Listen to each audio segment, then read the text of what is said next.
and welcome to Club Deck Corner, where we preview the next game for the champions and to discuss champions news. 55 times the Kings of Scotland, the most in football's history. I'm your host, Scott Carney, and I'm delighted to be joined by Ali Pearson. How we doing, lads? Good to be back at the top again. And Scott Gemmell with a fancy new microphone. That's a big one. Afternoon, boys. That was part of the 55 celebrations. Thought I'd treat myself. Fair play to you, mate. You don't sound like a call centre operator anymore, mate, so that's a good thing. So, Scott, we've not had a chance to really... Well, you've not been on the podcast. I have spoke to you, obviously, but you've not been on the podcast since Sunday and it all got confirmed. You were enjoying yourself, I'll say, on Sunday, and that's maybe why you didn't make an appearance on Sunday, but that's completely understandable, mate. So, are you kind of used to saying Glasgow Rangers champions yet? I don't think so, no. I don't think it's still sunk in, to be honest. I think I've just been drunk in emotions the last couple of days, and I think the come downs maybe starting to hit. You know, that way I feel a wee bit just absolutely drained and exhausted from... I was so drunk with emotion on Sunday, and I don't even think I had that much to drink. I think I had a couple of beers. It was just the whole occasion got to me. It was brilliant. Yeah, I get that, mate. When I went back, I was off Monday. It was written in the stars for me to have Monday off. I just took it off because I had to use up holiday hours. Didn't even think about us winning the league and was off. But I mean, I think I only had 4 beers maybe on Sunday night. And by the time I went back to work on Tuesday, I couldn't concentrate. It was such a weird feeling. Like I was knackered, like my whole body and emotionally and everything about it. And halfway through the day, I'm looking at what I've done. I'm going, I've not done anything today. Like nothing seemed to have been happening. Ali, you used to saying Glasgow Rangers champion. Yeah, you're probably shouting out your window every 2 minutes. I've been shouting it quite a lot, to be fair, and it's always in my head. And I think I've just been singing Rangers songs all the time, but I did that previously anyway, so nothing's new there. But similar to you as well, to be fair, I felt I had one drink on Sunday. I know we all had a few on the Saturday, but I wouldn't say we had lots on the Saturday. On the Sunday, I only had one when we did the podcast, but I was the same. I felt physically and mentally drained with it. I think it was the relief, to be honest, of it all over. And when I woke, I was working on the Tuesday as well, and even that, I still felt a kind of hungover feeling. I was like, I've not had anything to drink, but it was... and I still don't think it'll properly sink until we actually see them lift that title. And I honestly, hopefully we'll all be together to watch that together, and that'll be quite emotional. But some of the videos that have been floating about, obviously, Carney, we've been pinging them on the WhatsApp to each other. Sky Sports had a brilliant one. There's some great ones online, and I mean, I've sat and watched them and had a wee tear watching them because it's brilliant stuff. I mean, if they brought a movie out on it, oh God. A blockbuster. I keep thinking I'm over the crying bit. I'm like, right, I'm over the crying bit. I'm going to sit and enjoy it. And then there was a post by Ian McCall, the guy that does the Founders Trail, and it was like, on the year of our 150th birthday, we are going to be doing it as champions. And I'm sitting at my desk at work a day like that. True. I didn't even think about that. Aye. Yeah. I retweeted it and that tears going down my face. I was like, I can't do this anymore. It's just constant. It's just this constant emotion. And it's 10 years worth of relief. It's 10 years worth of the anxiety being lifted. It's 10 years worth of emotion just flooding out of you. Do you know what I mean? So, I think everybody's probably in the same kind of boat. Every now and again, you catch yourself having a wee smile to yourself and you're like, oh my God, we've done it. We're champions. And it's brilliant. But anyway, we are here to preview the Slavia Prague game as well, to go through today's press conference that took place ahead of the match. But first, we'll start with some Rangers news, and I'll bring it down a wee bit here, unfortunately. But I'll start with my bit of news. So I want to talk about the predictable fallout, which is obviously, well, I'll put fallout in inverted commas. That has resulted in the Rangers fans celebrating at Ibrox and at George Square. This was obviously on Sunday, after Celtic failed to beat Dundee United, therefore handing Rangers their 55th title. So John Sweeney's had his say, the First Minister's had her say. It started on Twitter from the First Minister, then led to the COVID briefing where Swinney had his say by calling Rangers disgraceful, and then in Parliament where the First Minister said Rangers could have done more. Following that, a letter from Douglas Park to Nicola Sturgeon was then released and made public, where Rangers outlined the dates that they had liaised with Police Scotland, the government and the SFA regarding what might happen should Rangers win their title number 55. Douglas Park finished the letter with saying, to claim the silence was deafening from Rangers is inaccurate, unbalanced and unfair. So the full letter's out and about on social media. I'm sure you've seen it. It's on our Twitter, it's on our Facebook. Before I pass my opinion on this, I want to make it clear that I'm not a politician. I take very little pleasure in anything to do with politics, but they've set out to attack our club. So I'm going to have my say and defend my club, but this is not the defence of my club. It's not a political agenda. So my first point is the First Minister taking to Twitter on Sunday to say Rangers should tell fans to go home. This is a publicity stunt, in my opinion. Nobody will really tell me otherwise. She's kind of playing to our gallery here. She knows exactly what she's doing with that. If you're wanting any sort of action to happen, the last place you go to put it is Twitter, because nothing's going to happen from it. Do you think Police Scotland are sitting checking Twitter going, oh, look, Nicola Sturgeon says we have to go do something about Ibrox. Maybe we should go do something. So that was pathetic in my eyes. Second of all, the letter from Douglas Park states Rangers have communication with the correct authorities and took as much action as they could. Rangers are happy to fight back on this.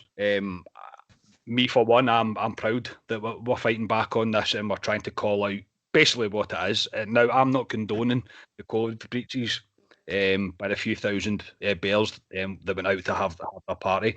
I can totally understand why it happened, though, so I'm not going to sit here and get tore into that. It was always going to happen. There was nothing anybody could do. As soon as we won the title, it was going to happen, but to try and beat Rangers with this stick is basically deflecting away from what's happening in their own house, in my opinion. And again, I'm not surprised at the fact that they've come out and had a wee go, but it's not on. It's not right. I don't agree with it. It's not the right thing to be doing. Now, I know from listening to other podcasts and stuff and things that I've read, there's not really much the government can do to Rangers. They can play this card as much as they want. There's very little they can do because Rangers have obviously documented that these conversations have happened. So the only reason I'm bringing it up is, what's your views on Douglas Park's response to the allocation that Rangers could have done more? Are you happy with it, Ali? Yeah. He's documented everything. Look back at the document that he's put out into what's now in the public eye now. It goes away back to February, when they've been corresponding with Scottish Government and Police Scotland on this matter. They've had no response to several ones, and it's all there in black and white.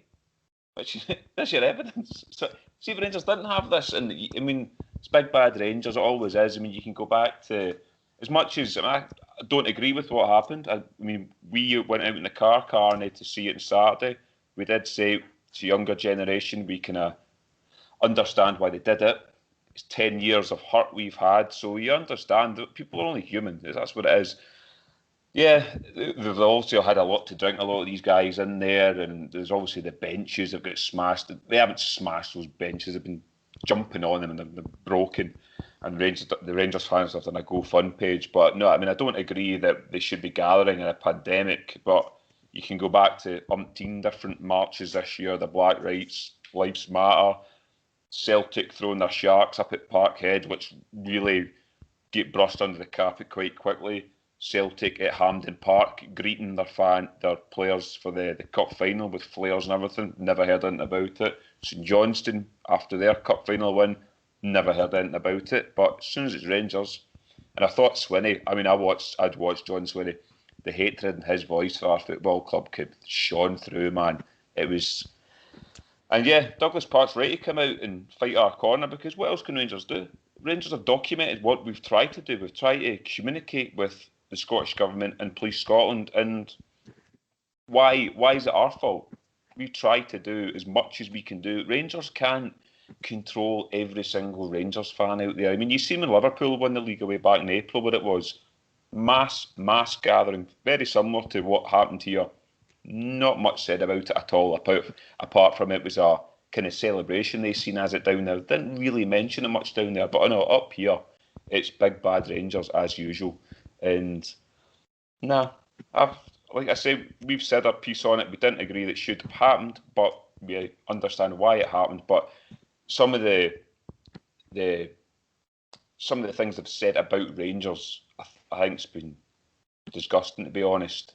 And yeah, we're right to fight back. And like you said, Douglas Park, it's all documented there. So they've got nothing to come back with at all. So, and there's the threat of the Old Firm coming up and this and that. There's not going to be any fans at the Old Firm game. The league's done now. There won't be any fans up there. So, no, doesn't surprise me. I mean, as the song goes, nobody likes us, we don't care. So there you go.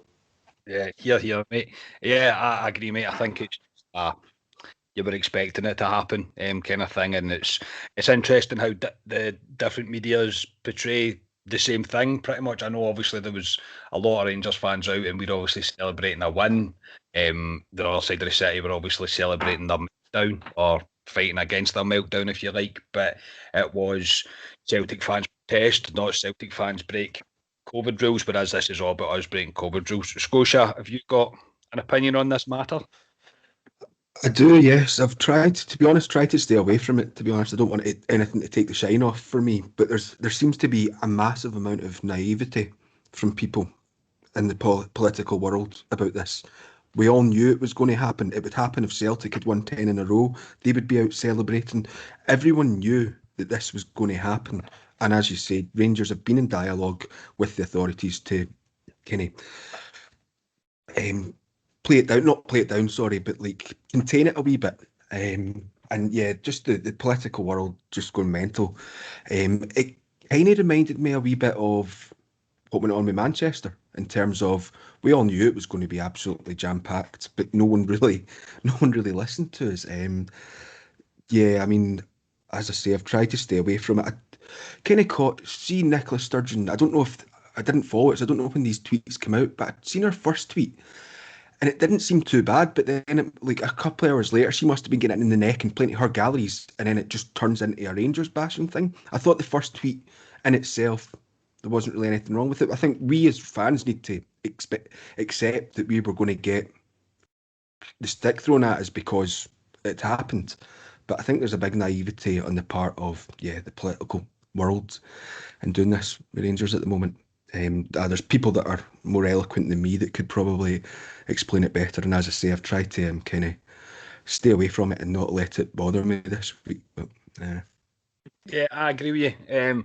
I think the only reason that it bothered me was just because it wasn't that it happened. It wasn't that the response came out from it, because I was always expecting them to respond. I was always expecting there's going to be media on this. I said it to you, even when it happened on Saturday.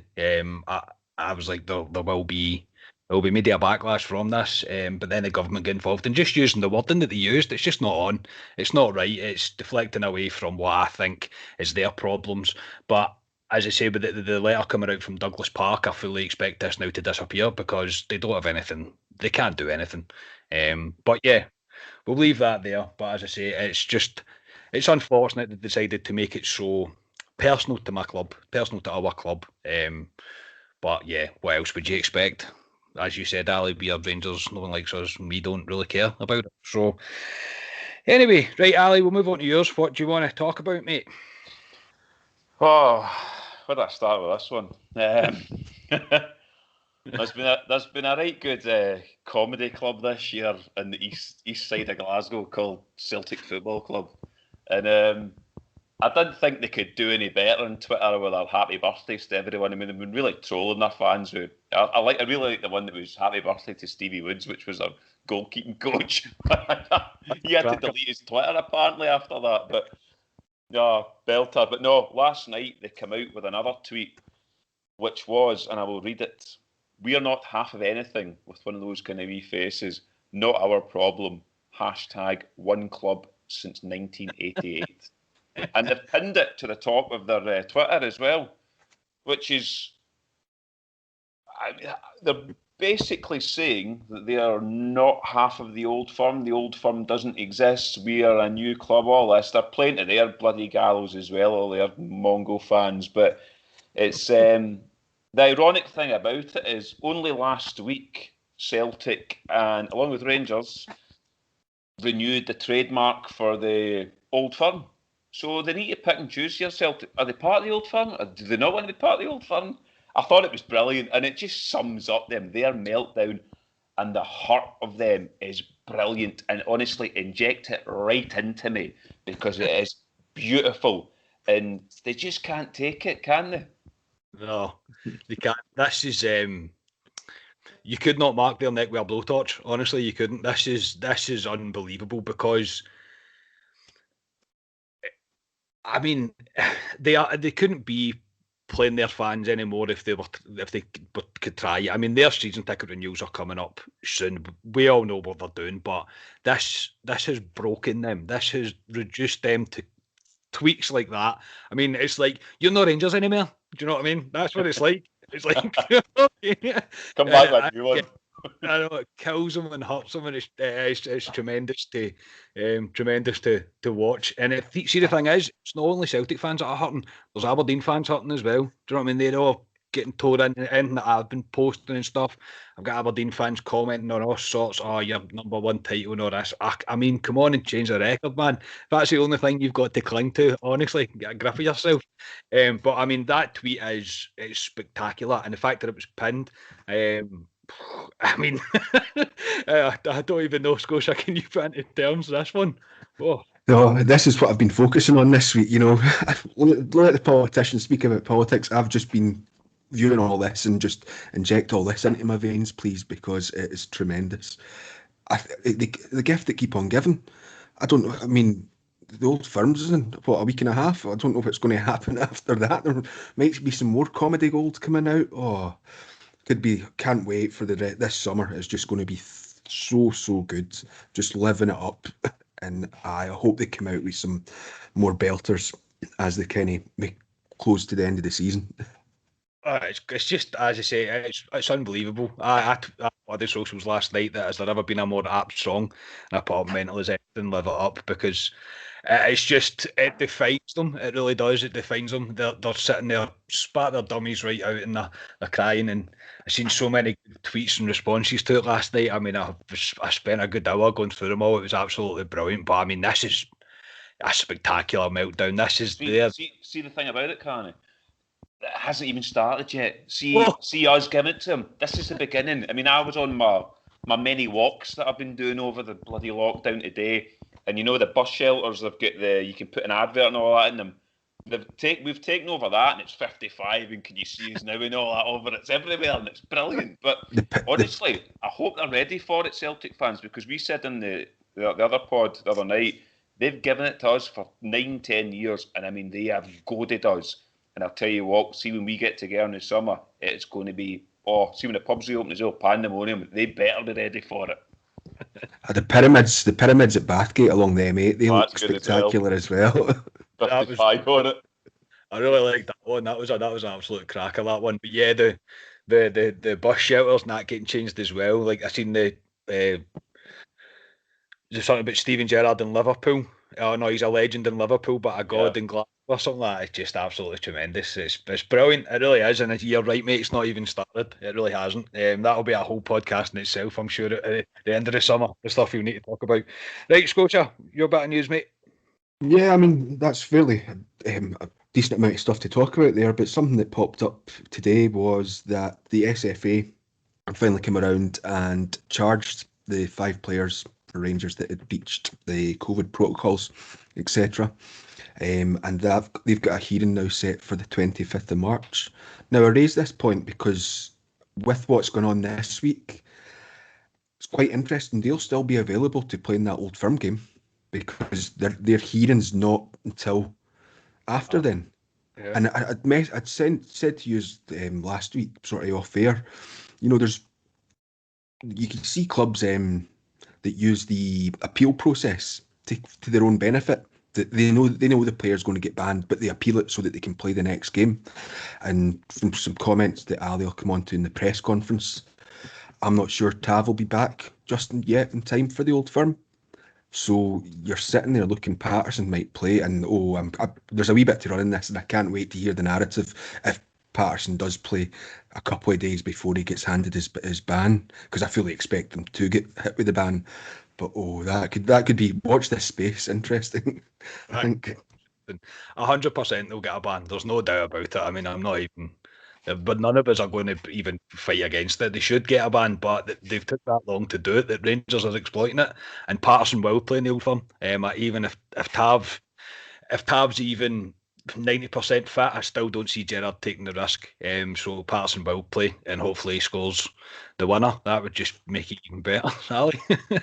Yeah, I'm shocked it's taken them that long to do this. I thought that would be right up the top of the list to try and do this for us, especially with us having Tav out as well. It's a big miss. I mean, the only one out of that, the COVID-5, if you want to call them, is Patterson, really. The other ones, they might make up the bench now and again, but they're not going to play in the team. I know Zungu's come on for wee cameos now and then, but yeah, I was shocked at that date. He 100% will play in that Celtic game. Balogun won't play there against Celtic because if he did, Celtic would target that just as would you call him? We played in the last round did. So yeah, no, it's.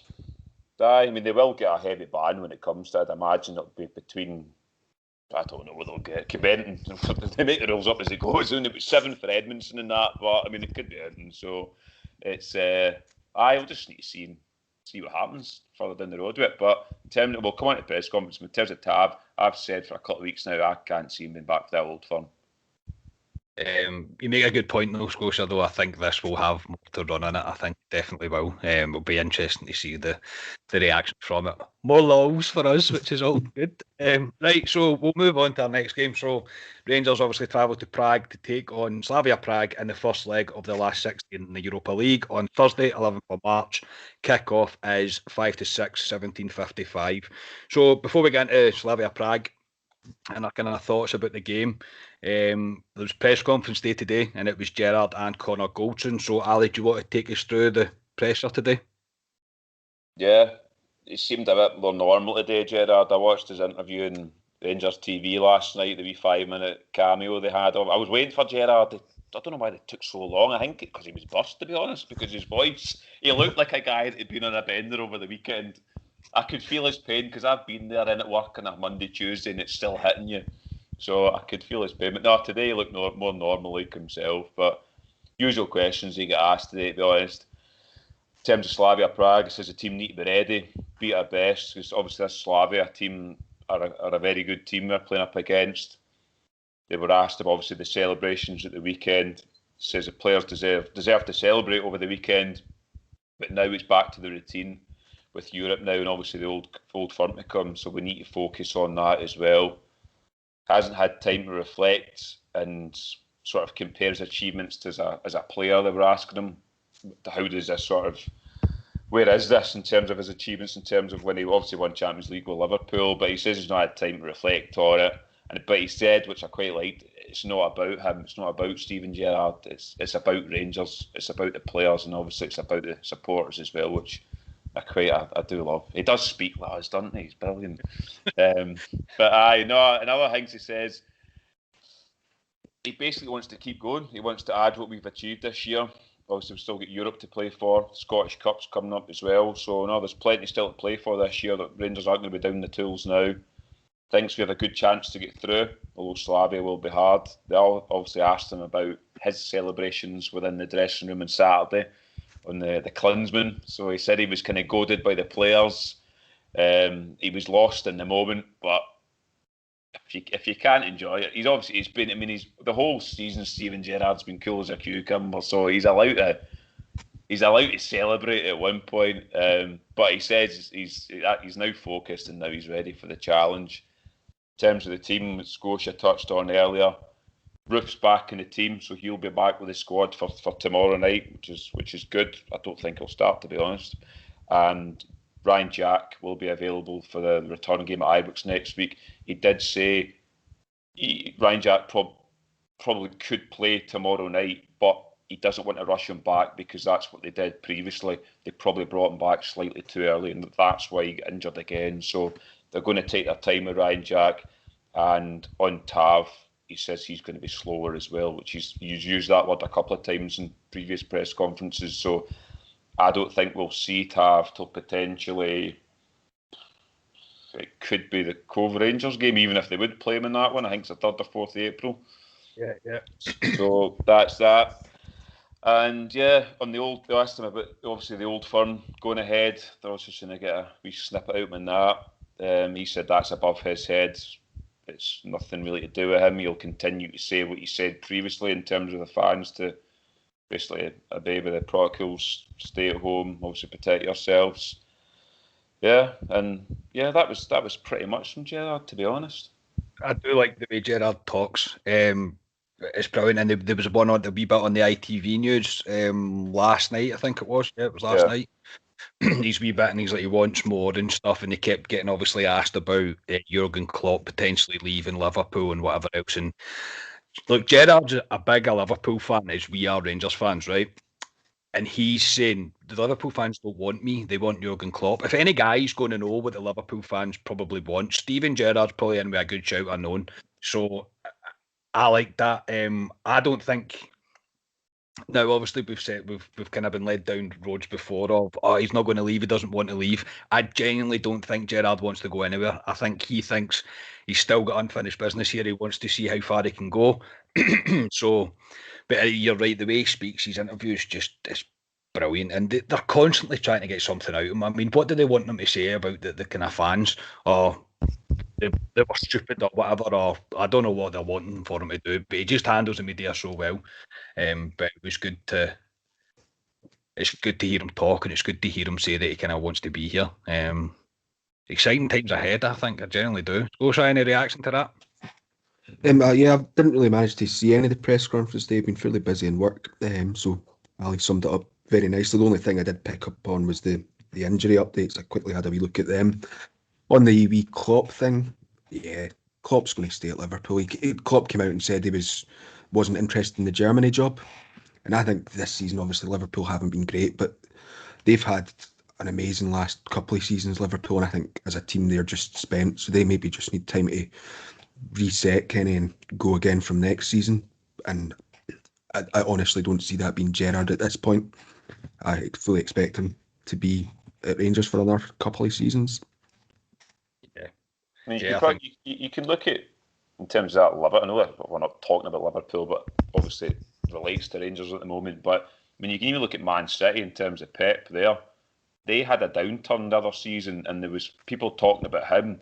Maybe that's him run his course to go. And look at Man City now, absolutely flying. Mm-hmm. So I think it would be like that. It'd be very unfair for Liverpool to sack Jurgen Klopp. Look, I know this season's been a disaster for them. It's not been great, but they're not going to sack him. The guy's won them the league for the first time, and I don't know their history. It was a long 30 time. years. Well, there you go. So it was a long time since they'd won the league. So, I mean, there's no way they're getting rid of him. And the fact that he did rule himself out of the Germany job's only a good thing for us, to be honest. So, Ali, anything note that Connor Goldson said? When they've got a player on the press conferences, he's only on there for 4 or 5 minutes. But usually ones with Goldson's what he thinks about Slavia Prague coming up. He expects a tough game. They've watched the games with Slavia and Leicester previously to see what they're like. So he thinks they've got quite a lot of powerful players. They're obviously their domestic form, Slavia Prague, which we'll come on to, is very similar to Rangers, very good. So he expects a tough game.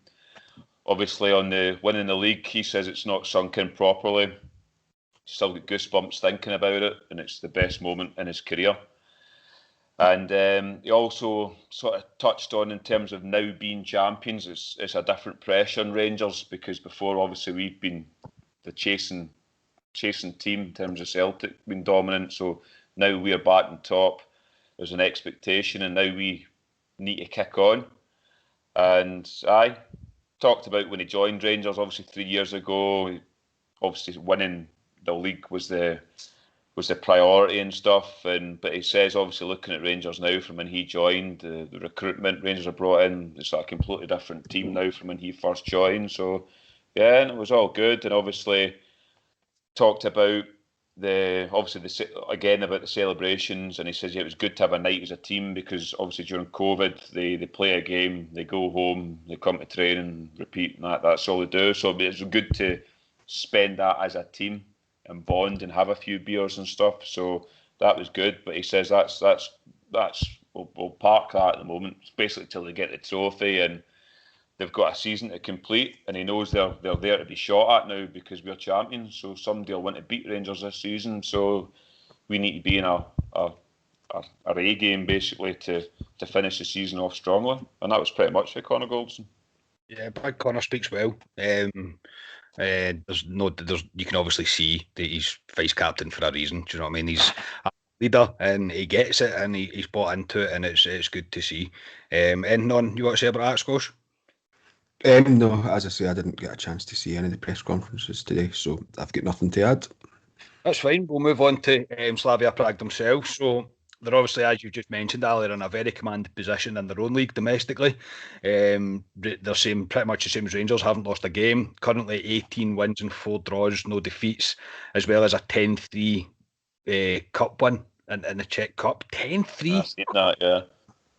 Obviously, they put out Leicester in the last round of the Europa League by 2-0. So they're not really going to be any sort of mugs, Scotia, are they? This is a proper team. Rangers are going to need to be on it.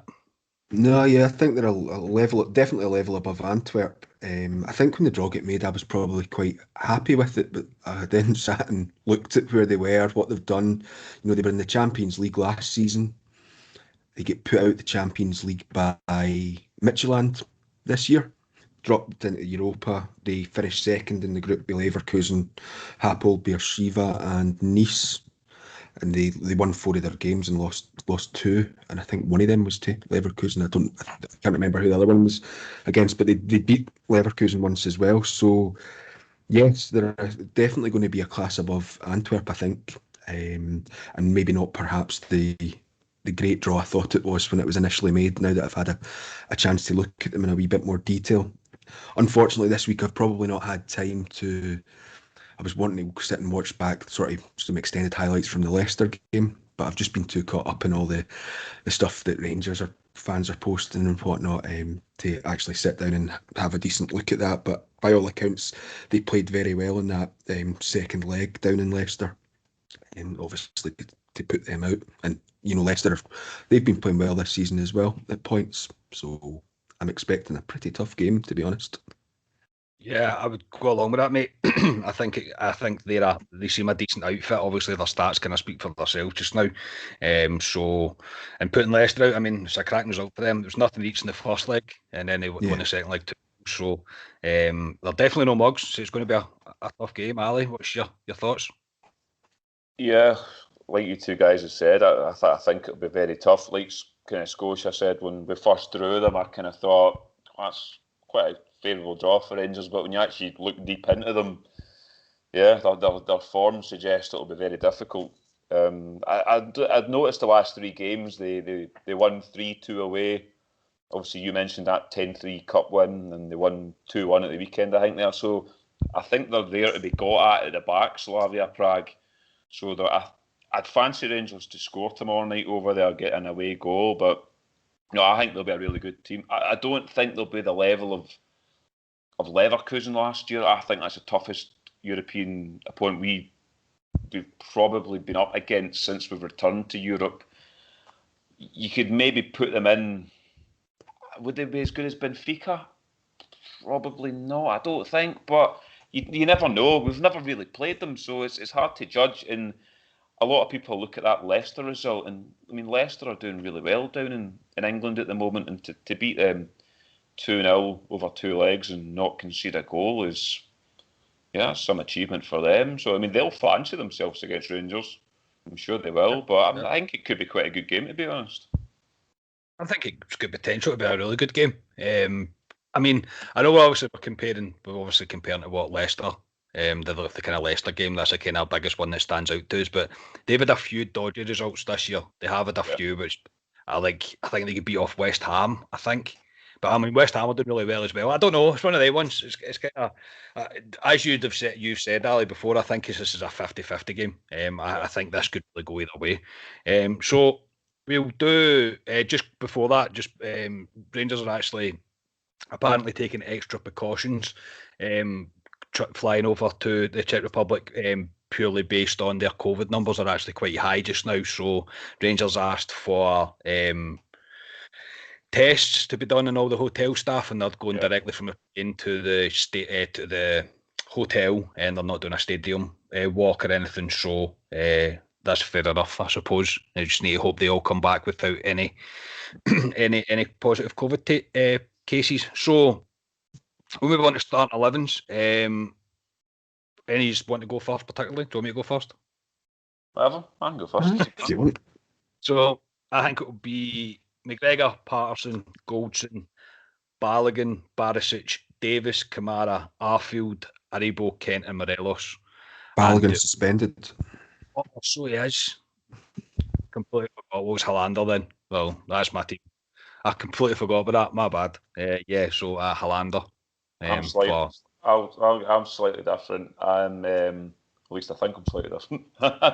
I'm McGregor, Patterson, Goldson, Hollander, Barisic, midfield three of Aribo, Davis, Kamara, Hadji, Morelos, Kent. So you don't play Arfield? No, because I don't think he's quite up to match sharpness at the moment. It's fair enough. Scotia?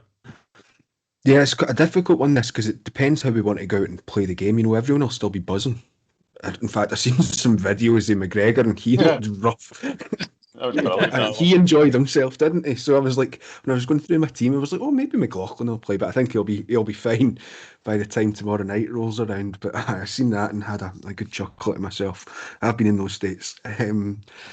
So I think it depends how we want to go out and play the game. We should be obviously buzzing after what happened at the weekend. But do we want to go out and go for it straight away or not? I've got a feeling it'll be the midfield three of Davis, Kamara, Arfield, with Morelos, Kent and Aribo up top, and Hadji will just miss out. But if we want to go for it, then it wouldn't surprise me if Aribo drops back and Arfield's left on the bench. My thought on why I picked Hadji, and obviously I've said umpteen times I prefer Aribo further forward, but I just think Kent, Morelos and Hadji have been unbelievably good when they've been together recently, and they were really good against St Mirren again at the weekend. So I just think they deserve to play this game in Europe together. I really do. That's fair enough. I think it could be. It's going to be one of the two teams that we've spoke about. I think that will definitely be the team. I've completely forgot about Balogun. So it's a ready man. But aye, the only reason I was going to put Balogun in, even though he's suspended, was that they've got a 19-year-old striker right now that's on fire, and he's quite pacey. So I forget his name. Is that Sima? Is it Sima? It's one Sima or Chugche or something. It's a weird name. But yeah, that was the only reason. But obviously, he can't play, so it will be Hollander. So we'll go with score predictions. Scotia, do you want to go first? Yeah, I can do. Yeah, just about as I was speaking there about how we want to go with the game. A couple of things to point out to keep an eye on. Like I like to do is 5 of their players, the Slavia Prague's players, are on yellow cards and 1 match away from getting suspended for the second leg, and we've got Roof and Kamara both sitting with 1 booking away from a suspension as well. So watch out for that potentially. I've struggled with this today in terms of the score. I think my head's saying 1-1, but my heart's saying 2-1 Rangers, and I'm going to go with my heart. This week of all weeks, I'll go with my heart and go 2-1 Rangers. Ali? Rangers in Europe. I think there'll be goals again. I'm going to go, and I wouldn't usually do score lines like this because it's a bit mad. I'm going to go 3-2 Rangers. God. God. Yeah, I know. I'll go 55-0 to Rangers. But no, in all seriousness, I'm the same as you, Scosh, but I'm going any score draw, I'll take. Absolutely any score draw. If you can get back to Ibrox with a score draw, that'd be magic. I want to say 2-1, but I can totally get where you're coming from, Ali. I'll go 2-1 as well. I know that's not different from what we said, but I think because we're expecting it to be high scoring, I don't think it will be. Do you know what I mean? Yeah. It's one of them ones.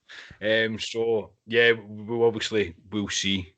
But yeah, any score draw or a win, then I fancy us to get back to Ibrox and win and get through, hopefully. Ali, seeing your 3-2 thing, something as well to remember is we don't have a game at the weekend. this is the first time that we've had a gap in between the European games, so we don't have to worry about any games at the weekend. So that could maybe play into go out and empty the tank this week kind of thing. I think they will. I think they'll concentrate in Europe now, Rangers. The undefeated thing will obviously they will want that, but yeah, Europe. Why not concentrate in Europe? Go for it, yeah, definitely. So that'll do us for today, gentlemen. And we, of course, will be back tomorrow night with a club reaction after the Slavia Prague game. Slavia Prague game. Obviously, keep your eyes peeled for that. But a score draw or a win, as we're looking for Rangers. Let's try and kick on, try and get a step further in the Europa League than we did last year. So, gentlemen, as always, thanks for your time. Ali, thanks very much, mate. No problem. See you tomorrow. Yeah, cheers, Scotia. Yeah, thanks, guys. Speak to you tomorrow night. As always, please like the video, subscribe to the YouTube channel, give us a wee 5-star review on Apple Podcasts, leave a comment and share anywhere that you can. It really does support and it really does make a huge difference to us. Thank you to all of you for listening. I hope you've enjoyed your weekend. You've all recovered and you're all ready to go tomorrow night. So, as I said, we will be back tomorrow night and we'll speak to you just after the final whistle. So, bring it on, Rangers. We're into Europe now. It's the biggest thing to concentrate on. So whatever you're doing, enjoy yourself. Come on, the Rangers. We'll speak to you again next time. Cheers.